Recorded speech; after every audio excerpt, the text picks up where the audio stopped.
com o ex-governador e ex-ministro Tarso Genro, para a gente saber um pouco mais dessa iniciativa, e já temos aí movimentações, então, no campo de institucionalização da blindagem da democracia. Excelente movimento. Vamos nessa, Thalita. Agora, bom dia, governador, tudo bem? Obrigado por atender os nossos convites e estar conosco aqui no Café da Manhã. Bom dia, Thalita, bom dia, Tiago. Um prazer estar aqui com vocês.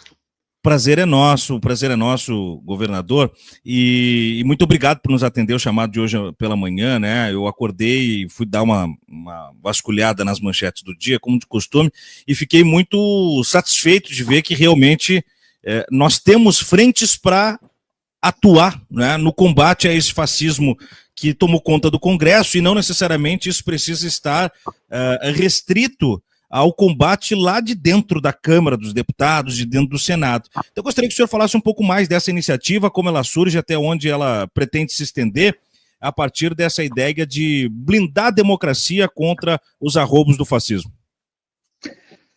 Bem, Tiago, a visão que preside esta carta, na verdade é uma carta, né, que as pessoas estão tomando, talvez até corretamente, como um manifesto, mas o sentido é ser uma carta da sociedade civil, ao mundo político, ao mundo partidário, ao mundo intelectual, ao conjunto de lideranças com e sem partido que estão prevendo uma catástrofe na democracia brasileira com essa maioria que se formou no Congresso Nacional. Inclusive, nós não esposamos nenhuma candidatura nessa proposta. Nós achamos que as forças políticas, lá por julho do ano que vem, vão começar a definir os seus candidatos, vão negociar entre os partidos qual é a melhor possibilidade, qual a largura da frente, né, que cada partido vai formar regionalmente e nacionalmente. Qual é a intenção dessa carta? Essa carta, ela fez uma anamnese, ela fez um estudo sobre o Congresso Nacional, que presidiu a sua redação, e percebeu hoje que nós todos somos a sociedade brasileira, o Estado brasileiro, as forças políticas democráticas, nós somos vítimas de uma extorsão permanente da maioria do Congresso Nacional, que faz emendas secretas, que utiliza a sua parcela de orçamento público para articular as relações oligárquico-regionais e se articular plenamente com a extrema-direita, que foi varrida do poder com a eleição do presidente Lula. Isso significa que, se nós não tivermos uma nova maioria no Congresso Nacional em 26, esse bloqueio da democracia e essa extorsão desse parlamentarismo perverso vai continuar contra qualquer presidente que se eleja. Seja um presidente da direita, mais democrática, seja um presidente de centro-esquerda, de centro-direita, ou um presidente de esquerda. E isso não interessa para ninguém no país, porque isso liquida as expectativas da democracia liberal, explode, né? Explode de maneira horizontal e vertical o sistema de corrupção nos estados em torno dessa extorsão orçamentária e põe em risco, põe em perigo os pressupostos da Constituição de 88. Então, esse movimento é um movimento cívico, político, ele não é apolítico, ele é cívico e político, mas ele não é lançamento de candidaturas.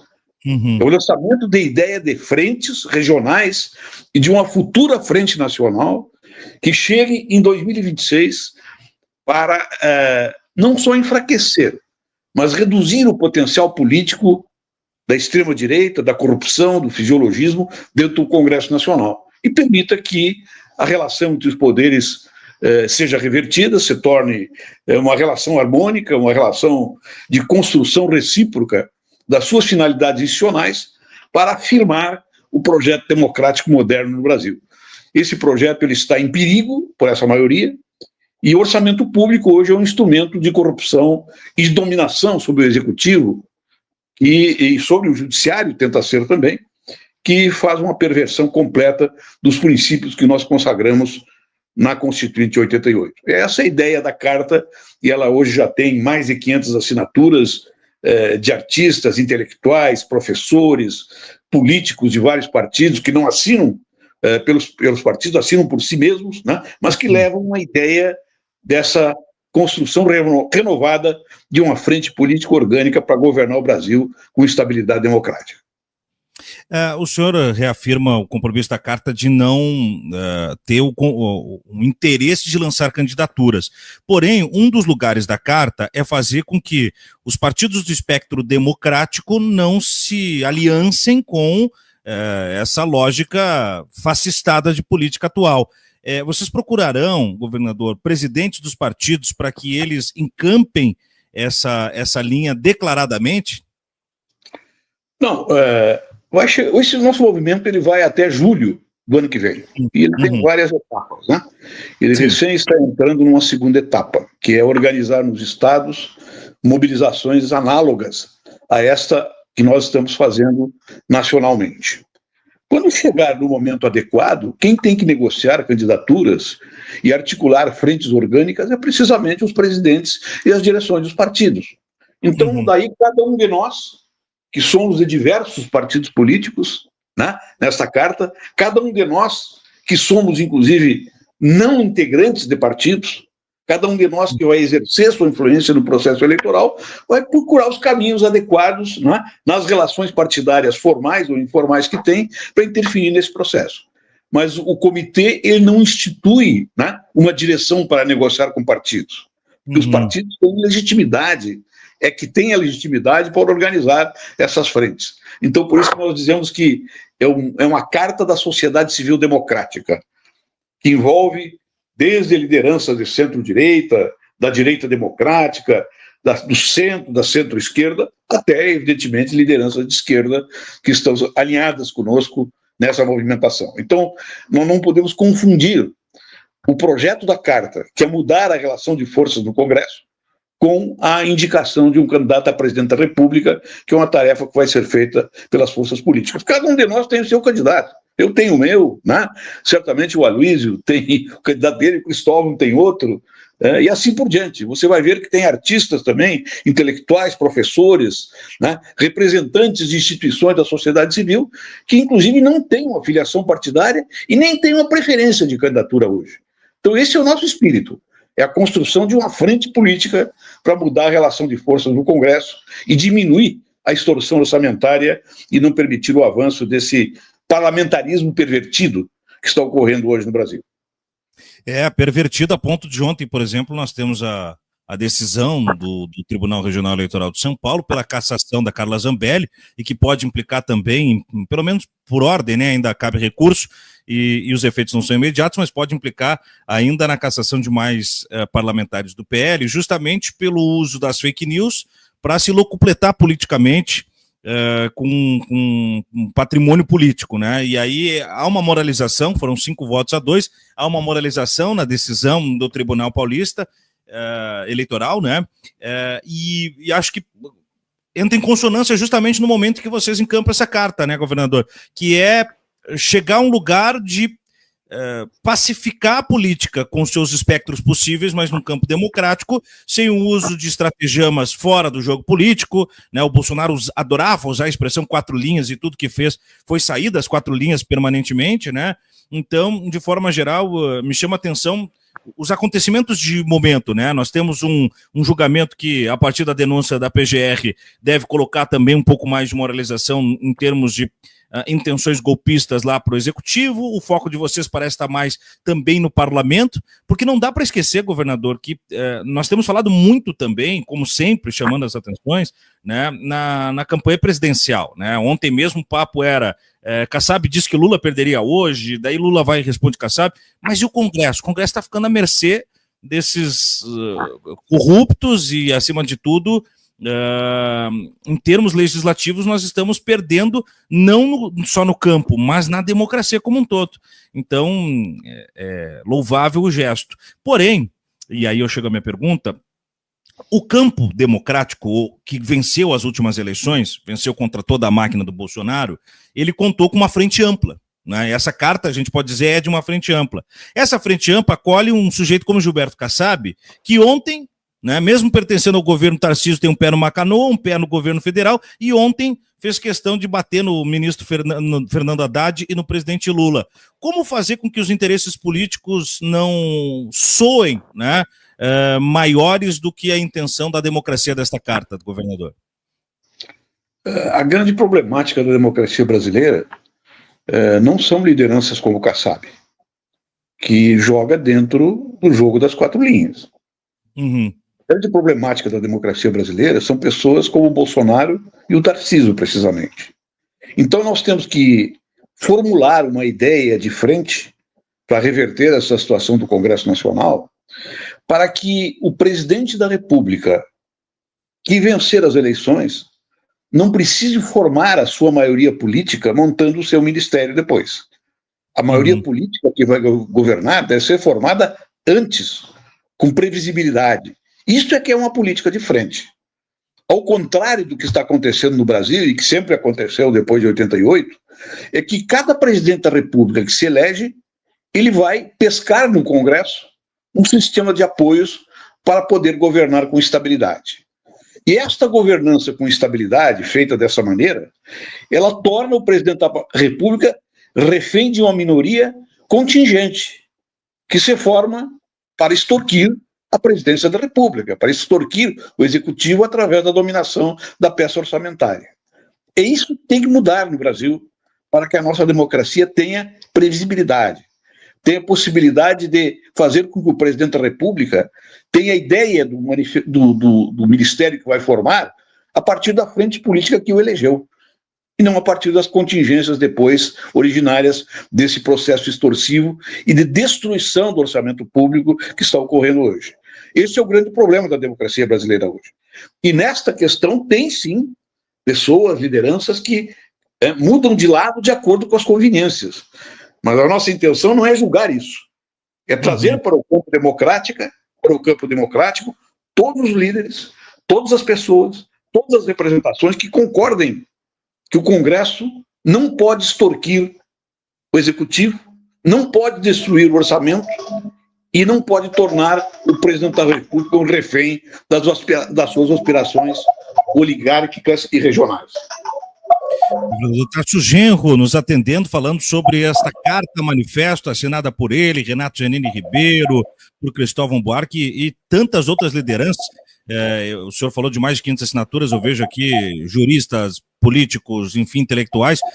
Após a sua participação, até a gente vai trazer o nome de alguns deles, para não tomar tempo agora, mas tem chegado muita pergunta aqui no chat sobre assinaturas populares, as pessoas perguntando como fazem para acessar, para também assinar o documento. Ele está disponível, de alguma forma, para a sociedade civil assinar, ou essa é uma outra etapa ainda, governador? Não, ele já está disponível, mas vai ser publicizado com mais intensidade a partir de agora, a partir do começo, né, do mês de fevereiro, para que ocorram adesões em massa de pessoas que não estão vinculadas diretamente ao processo político hoje, mas interessa tratar de temas dessa natureza. Mas, realmente, nesse momento, nós procuramos mais as pessoas com um espectro de influência na universidade, nas organizações da sociedade civil, nos partidos políticos, né, sem procurá-las oficialmente como partidárias, no meio artístico, né, no meio acadêmico, né, para dar de lideranças, inclusive, de outros partidos que estão hoje não participando de esferas de responsabilidade estatal, para que isso aí fique demonstrado que não é um movimento que está buscando hoje a indicação de um presidente e que nem quer interferir nesse dever, que é um dever partidário que deve ser feito no momento adequado.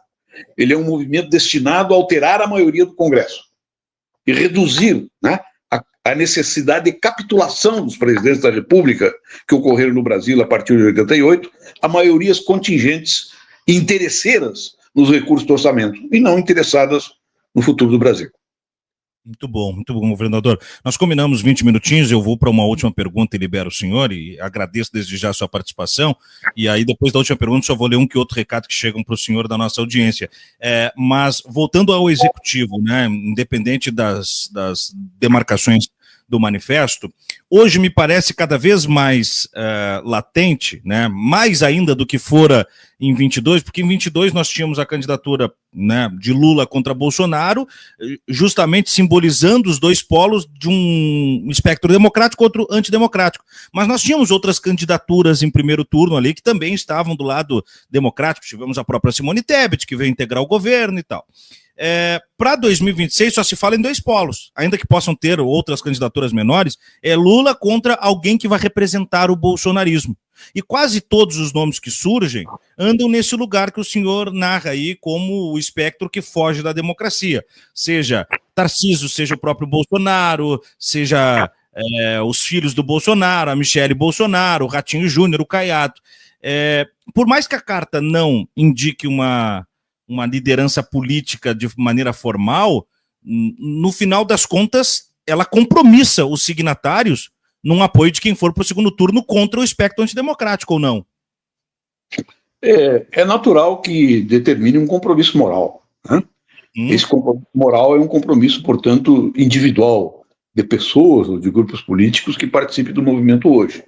Seria muito estranho, né, por exemplo, que algum dos líderes políticos, artistas, intelectuais, né, que firmam esta carta, que fossem no segundo turno apoiar, por exemplo, uma pessoa como Tarcísio, né, que representa o bolsonarismo maquiado, em última instância. Seria muito estranho. Seria contraditório, inclusive, porque o Tarcísio, na minha opinião, essa é uma opinião pessoal minha, não do movimento, ele não representa uma segurança de estabilidade democrática do país para criar uma nova maioria no Congresso que respeite os protocolos de relacionamento do Congresso com o presidente da República e não seja um órgão de distorção orçamentária, como nós falamos. Então é natural, né, que quem firme esse documento não vá apoiar um candidato de extrema-direita, né? Ninguém tem certeza quem é que vai, quem serão os candidatos e quem vai para o segundo turno. Mas é natural, por exemplo, vamos supor que fosse para o segundo turno um candidato que não fosse do PT, né? Outro candidato qualquer, e que, como segundo candidato, tivesse um candidato do campo, né, bolsonarista típico. Então é natural que apoiasse esse primeiro candidato. Nós tivemos isso aqui no Rio Grande do Sul. O Partido dos Trabalhadores não foi para o segundo turno aqui nas eleições por 1 milímetro com Edgar Preto. O que nós fizemos? Imediatamente nós conversamos entre nós, as lideranças do Partido dos Trabalhadores aqui no Rio Grande do Sul, e resolvemos, vamos apoiar o Leite. Porque o Leite, ele representa uma alternativa ao Onyx, que é um candidato profundamente vinculado ao bolsonarismo e a todas as características que o bolsonarismo tem em escala nacional e em escala mundial, hoje representada, inclusive, pelo presidente dos Estados Unidos. Nós apoiamos, e nem por isso deixamos de ser oposição ao programa desenvolvido, né, pelo governador Leite, que é um programa sabidamente neoliberal, mas é um programa que se dá, esse sim, dentro das linhas normais da democracia liberal representativa. Justamente, governador, a pergunta foi nesse sentido, e o exemplo que o senhor dá, eu acho que ele ilustra melhor. O Onyx, inclusive, citado agora na delação do Mauro Cid como um dos integrantes do grupo radical, né, aquele que queria que os CACs e os militares fossem quase que para a tomada armada aí da democracia. Mas o PT apoiou o Leite, que depois, quando teve que devolver o gesto agora no caso de prefeitura, não o fez. Assim como, por isso a minha pergunta de segundo turno, se todos moralmente e pactuam isso, porque o Cristóvão Buarque, por exemplo, é alguém que assinou, que se manifestou pelo impeachment de Dilma Rousseff. Então, a partir do momento em que tem essa claudicância de quem apoiou o que a gente teve como golpe e o começo da derrocada da nossa estrutura democrática, ele tem que estar muito bem, tem que estar claro para ele o compromisso, né, de não necessariamente fazer uma defesa encampada, mas ao assinar isso de estar do lado certo da história, né, o governador? Essa é uma questão de coerência individual de cada um dos signatários, né, que nós, em princípio, temos que respeitar e ter uma expectativa positiva em relação a essa tua pergunta.